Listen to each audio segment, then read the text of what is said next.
વિધાનસભા ગૃહમાં કોંગ્રેસના સન્માનીય સભ્ય શ્રી ઇમરાનભાઈ ખેડાવાળાએ શૈક્ષણિક સંસ્થાઓ એફઆરસીનું ઉલ્લંઘન કરી અને વધારે ફી ઉઘરાવે છે એવા તથ્ય વિહોણા આક્ષેપ કરી ગૃહની અંદર પોતાની હાજરી દર્જ કરાવવા માટેનો પ્રયાસ કર્યો છે.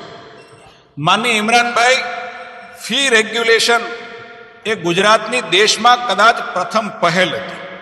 એફઆરસીની રચના કરી સંસ્થાઓએ દર્શાવેલા ખર્ચાઓમાં માન્ય ખર્ચા અને અમાન્ય ખર્ચાની સ્પષ્ટ જોગવાઈના આધારે ફી રેગ્યુલેશન કમિટી એ સંસ્થાઓની ફી નક્કી કરતી હોય છે અને તેના આધારે જ સંસ્થા ગમે તેટલી ફી વધારાના ખર્ચ કે ફી વસૂલવા માંગે તો પણ એમને નામંજૂર કરતી હોય છે.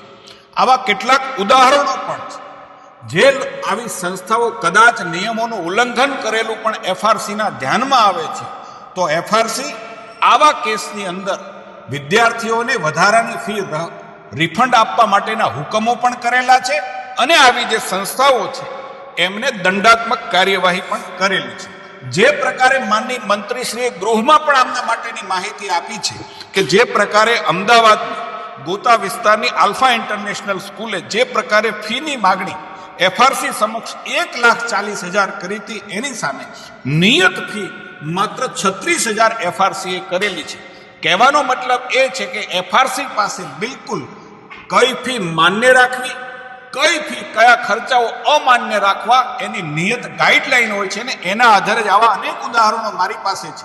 પરંતુ એફઆરસીએ જે પ્રકારે ફીની માગણી કરતી હોય છે એની સ્પષ્ટ જોગવાઈઓના આધારે કેટલાક ખર્ચાઓ માન્ય અને અમાન્ય કરીને એમની ફી નિયત કરતી હોય છે. એવી જ રીતે દંડાત્મક કાર્યવાહી આવા કોઈ એફઆરસીના નિર્ણયને કોઈ માને નહીં, કોઈ સંસ્થા વધારાની ફી ઉઘરાવે તો એને વિદ્યાર્થીઓને રિફંડ આપવાની સાથે એવી સ્કૂલોને દંડાત્મક કાર્યવાહી પણ કરવામાં આવે છે.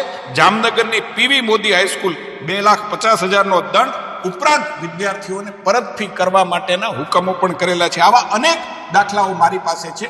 કહેવાનો મારો મતલબ એ છે કે કોઈ પણ જાણ્યા વગર, જોયા વગર કોઈ પણ જગ્યાએ વિધાનસભાના ગૃહની અંદર આવા પ્રકારના પ્રશ્નો ઊભા કરી એફઆરસી જેવી આપણી સંસ્થા જે વિદ્યાર્થીઓના હિત માટે કામ કરી રહી છે એના ઉપર શક ઉપજાવી એની કાર્યવાહીને વિક્ષેપ કરવાના પ્રયાસો માનનીય ઇમરાનભાઈને વિનંતી કરું છું કે બંધ કરવા જોઈએ.